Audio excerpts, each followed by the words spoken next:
राहुल जी अपने दौरे पर लगातार लोगों से मिलेंगे, किसानों से, नौजवानों से, आदिवासियों से, दलितों से, सब लोगों से।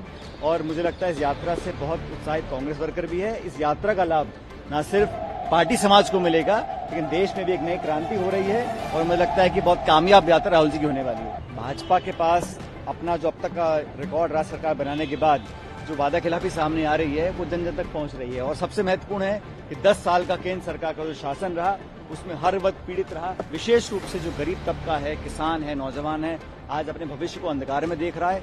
10 साल के रिपोर्ट कार्ड पर वो कुछ कह नहीं पा रहे हैं, इसलिए लगातार प्रधानमंत्री जी भी चाहे सदन के अंदर भाषण दे रहे हो, लगातार कटाक्ष कर रहे हैं। और कांग्रेस उनको एक ऐसा दल दिखता है जो सबसे ज्यादा उनको तनाव देता है। जनता जनार्दन है, हम लोग पूरी तत्परता से तैयार हैं। लोकसभा चुनाव में कांग्रेस पार्टी का प्रदर्शन बहुत बेहतर रहेगा और आने वाले समय में इंडिया अलायंस एनडीए को हराएगा। राहुल गांधी जी की बहुत कामयाब और शानदार यात्रा चल रही है। भारत जोड़ो न्याय यात्रा कल उड़ीसा से प्रवेश करेगी छत्तीसगढ़ के अंदर और उस यात्रा में उनको रिसीव करने के लिए और वो फ्लैग जो हम एक्सचेंज करते हैं हर राज्य में, वो कार्यक्रम कल होगा। उसके बाद 2 दिन का हॉल्ट है और फिर 11 तारीख को रायगढ़ से दोबारा राहुल जी यात्रा चालू करेंगे। इस यात्रा के लिए पूरी पार्टी तैयार है। हम सब ने वो रास्ता देखा है, सब स्थानों का निरीक्षण किया है, कार्यकर्ताओं में उत्साह है। और राहुल जी अपने दौरे पर लगातार लोगों से मिलेंगे, किसानों से, नौजवानों से, आदिवासियों से, दलितों से, सब लोगों से। और मुझे लगता है इस यात्रा से बहुत उत्साहित कांग्रेस वर्कर भी है। इस यात्रा का लाभ न सिर्फ पार्टी समाज को मिलेगा, लेकिन देश में भी एक नई क्रांति हो रही है और मुझे लगता है कि बहुत कामयाब यात्रा राहुल जी की होने वाली है। सभाएं भी हैं क्या? कुछ सभा 13 तारीख को एक बड़ी सभा अंबिकापुर में राहुल जी की है। उसमें खड़गे जी जो राष्ट्रीय अध्यक्ष हैं उनका आना भी प्रस्तावित है और संपूर्ण प्रदेश के तमाम कांग्रेसजन और आम कार्यकर्ता सब लोग उसमें शामिल रहेंगे 13 तारीख को।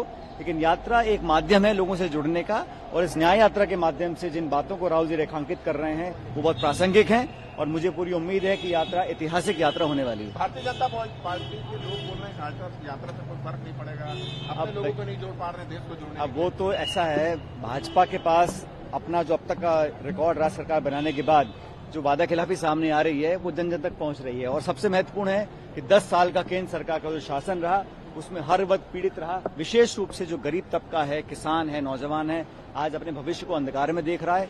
10 साल के रिपोर्ट कार्ड पर वो कुछ कह नहीं पा रहे हैं, इसलिए लगातार प्रधानमंत्री जी भी चाहे सदन के अंदर भाषण दे रहे हो, लगातार कटाक्ष कर रहे हैं। और कांग्रेस उनको एक ऐसा दल दिखता है जो सबसे ज्यादा उनको तनाव देता है और राहुल गांधी जी से बहुत वो चिंतित रहते हैं, इसलिए लगातार उन पर प्रहार करते हैं कि जनता जवाब देगी चुनाव के माध्यम से। ये प्रदेश जुड़ा एक और सवाल है, ओपी चौधरी रायगढ़ से ही है, मंत्री भी है सरकार में। उन्होंने ये कहा है कि राहुल गांधी जी जितना जनता के करीब जाएंगे उतना ही लाभ भारतीय जनता पार्टी वो कोई नेता कुछ भी कहे, जनता जनार्दन है, हम लोग पूरी तत्परता से तैयार हैं। लोकसभा चुनाव में कांग्रेस पार्टी का प्रदर्शन बहुत बेहतर रहेगा और आने वाले समय में इंडिया अलायंस एनडीए को हराएगा, ये मैं कह सकता हूँ। ये प्रदेश में अपराध बढ़ रहे हैं तेजी से, छत्तीसगढ़ में अपराध बढ़ रहा है। आज अंबिकापुर में 6 क्लास की बच्ची ने सुसाइड किया है। ये जो प्रदेश की सरकार है, ये जब इसका गठन हुआ जब से, ये तो हमारी सरकार, हम जीत रहे थे, दुर्भाग्यवश हम सरकार नहीं बना पाए।